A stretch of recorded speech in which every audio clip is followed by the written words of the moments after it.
Mary का आज जन्मदिन होता है और वो अपने ऑफिस के 3 दोस्तों के लिए अपने घर में एक शानदार पार्टी रखती है और अचानक एक हादसा हो जाता है और हादसे में उसकी मौत हो जाती है।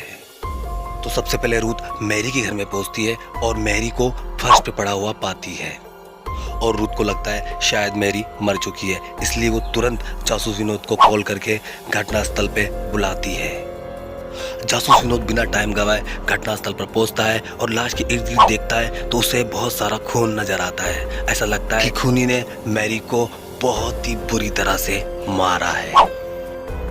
खैर फिर जासूस विनोद लाश की छानबीन चालू कर देता है। जब वो लाश की छानबीन करता है तो लाश के नीचे से उसे 3 चीजें मिलती है, आप देख सकते हो। पहला खूनी का चप्पल, दूसरा खूनी का जूता, तीसरा खूनी का दस्ताना।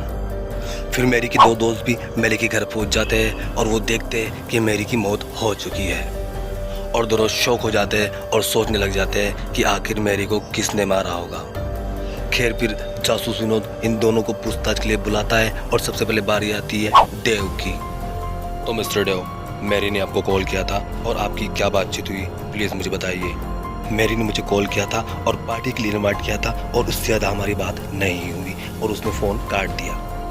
फिर बारी आती है मिस्टर हेवर्ड की। तो मिस्टर हेवर्ड, आपकी क्या बात हुई थी लास्ट टाइम मैरी से?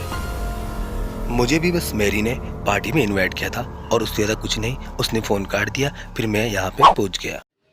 फिर जासूस विनोद इन दोनों से पूछताछ करने के बाद इन तीनों से अपने घर का फुल एड्रेस लिखवाता है।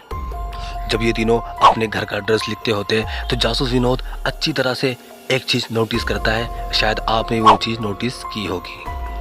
अगर की हो तो मुझे कमेंट बॉक्स में ज़रूर बताएं। पर जासूस विनोद समझ जाता है कि आखिर मैरी को किसने मारा। जासूस विनोद जब तक खूनी तक पहुंचता है खूनी को पकड़ने के लिए, क्या आप लोग मुझे बता सकते हो आखिर इन तीनों में से मैरी को किसने मारा होगा? तो चलिए मैं आप लोगों को 10 सेकंड देता हूँ कातिल को पकड़ने के लिए।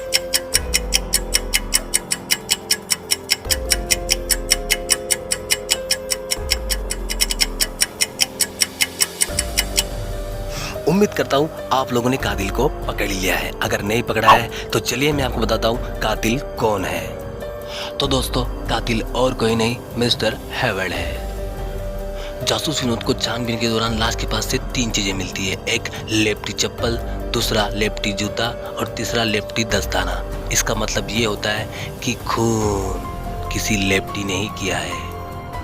जासूस विनोद को असली सबूत तब मिलता है जब जासूस विनोद इन तीनों से अपने घर का एड्रेस लिखवाता है और उनमें से लेप्टी को पकड़ लेता है और जासूस विनोद खूनी को पहचान लेता है। इसी के साथ दोस्तों, जासूस विनोद खूनी को पकड़ लेता है, केस सॉल्व। फिर मिलते हैं नेक्स्ट वीडियो में, तब तक अपना ध्यान रखें, क्राइम कहीं भी हो सकता है।